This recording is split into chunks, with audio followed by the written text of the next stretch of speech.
اینجا پنجکند. این واژه طولی 10 سال است که هر صبح از طریق رادیوی پنجکند صدا می‌دهد.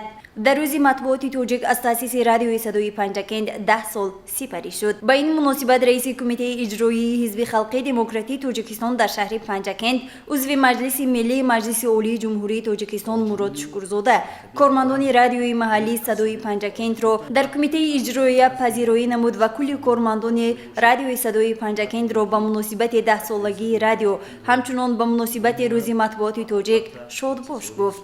امروز من خیلی خرسند هستم که موج پنجشوی رادیوی صدای پنجکند حتی به ناحیه عینی و شهر سمرقند میرسد و من باوری دارم که رادیوی صدای پنجکند رو در دههای ناحیه عینی و در بسیار مضافات شهر باستانی پنجکند گوش میکنند. از حیات و فعالیت مردمی پنجکند شناس میشوند و امروز سنه فرخنده 10 سالگی عید شما است. من صمیمانه از نام کمیته اجرایی حزب خلق دموکراتی تاجیکستان شما کارمندان رادیوی صدای پنجکند را صمیمانه مبارکباد میگویم.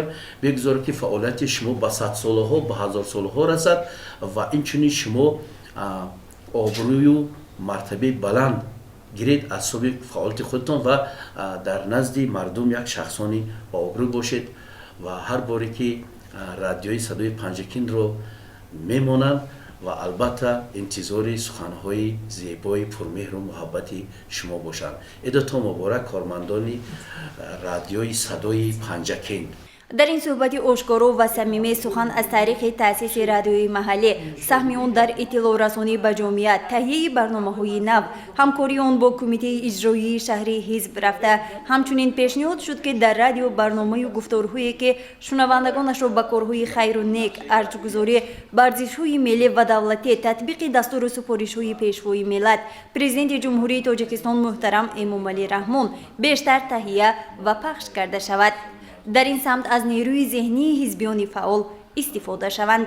به کارمندان رادیوی صدای پنجکند باشد سپاسنامه و تحفه‌های عیدانه کمیته اجرایی تقدیم گردیده. میسر طلایی و راوی رادیوی صدای پنجکند عرض و سپاس خویش را به ماموریت کمیته اجرایی چنین ابراز داشت.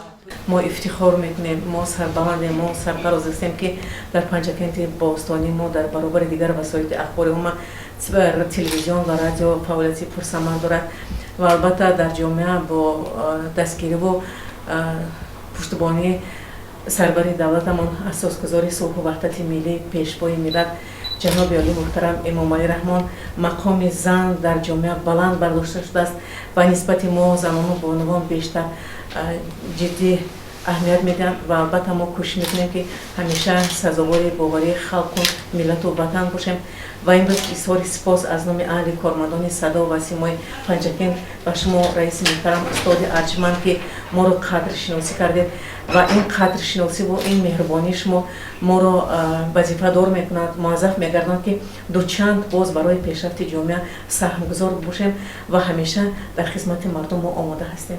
در جالبیت و زیبایی برنامه‌های رادیوی صدای پنجکند سهم سرمحرر آن کمال‌الدین محمودوف به اندازه بوده.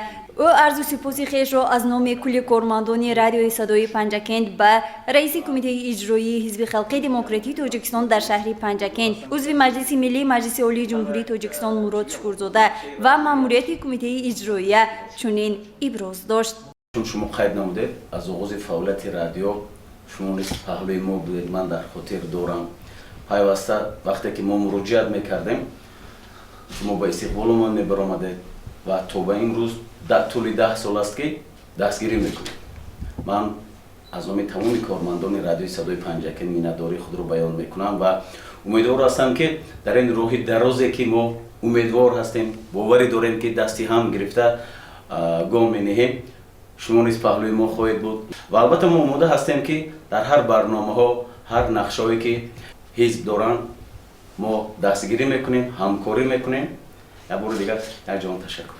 در واقع رادیوی صدای پنجکند امروز 10 ساله گردیده. من بعد نیز کوشش می‌نماید تا بهر شنوندگان خویش معلومات‌های جالب، سرودهای بهترین را پیشنهاد نماید و فضای اطلاعاتی کشور را باز هم زیباتر و رنگین‌تر نماید. گزارش مرتبه رحمان و خیام جورایف و نیک محمد میرجانوف.